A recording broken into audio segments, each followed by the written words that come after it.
Friends, ಈ ದಿನ ನಮ್ಮ ವಿಡಿಯೋದಲ್ಲಿ ಇದು ಆ್ಯಕ್ಚುಲಿ ಬೇರೆ ಕಡೆ ಅನ್ನೋದು ಈ ಬ್ಲೌಸ್ ಅನ್ನೋದು ಫ್ರೆಂಡ್ಸ್ ಈ ಬ್ಲೌಸ್ ಅನ್ನೋದು ಬೇರೆ ಕಡೆ ಸ್ಟಿಚಿಂಗ್ ಅನ್ನೋದು ಮಾಡಿಸ್ಬಿಟ್ಟು ನನ್ನ ಹತ್ರಗೆ ಆಲ್ಟ್ರೇಷನ್ಗೋಸ್ಕರ ತೊಗೊಬಂದಿದ್ದಾರೆ. ತುಂಬ ಚೆನ್ನಾಗಿರೋ ಸ್ಯಾರಿ ಅಂತ ಹೇಳ್ಬಿಟ್ಟು ಇಲ್ಲಿ ಏನು ಪ್ರಾಬ್ಲಮ್ ಆಗಿದೆ ಅಂತ ನಾನು ನಿಮ್ಗೆ ತೋರಿಸ್ಕೊಡ್ತೀನಿ ನೋಡಿ. ಹಲೋ, ಹಾಂ ಉಂಟಣ್ಣ.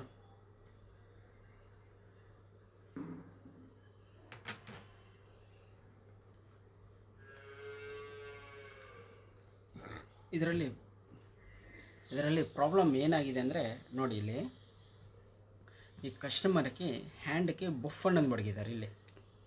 ಓಕೆ, ಕಾಣಿಸ್ತಾ ಇದೆ ಅಲ್ವಾ? ಈ ಬಫ್ ಅನ್ನೋದು ಮಡಗಿದ್ದಾರೆ. ಆದರೆ ಇಲ್ಲಿ ನೋಡಿ, ನಿಮ್ಗೆ ತೋರಿಸ್ತೀನಿ, ಸ್ಟ್ರೈಟ್ ಕಟಿಂಗಲ್ಲಿ ಮಾಡಿದ್ದಾರೆ.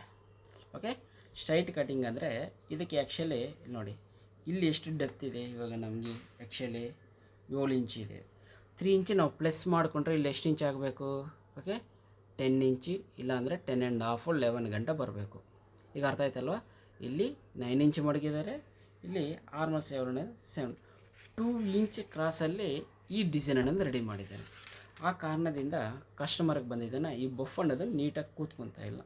ಓಕೆ, ನಾನು ಇವಾಗ ಇದನ್ನು ಏನು ಮಾಡ್ತೀನಿ ಅಂದರೆ ಕೆಲವೊಂದು ಫೋಟೋಗಳು ತೋರಿಸಿ ನೋಡಿ, ನಿಮಗೆ ನೀಟಾಗಿ ಅದು ಅರ್ಥ ಅನ್ನೋದು ಆಗುತ್ತೆ. ಓಕೆ,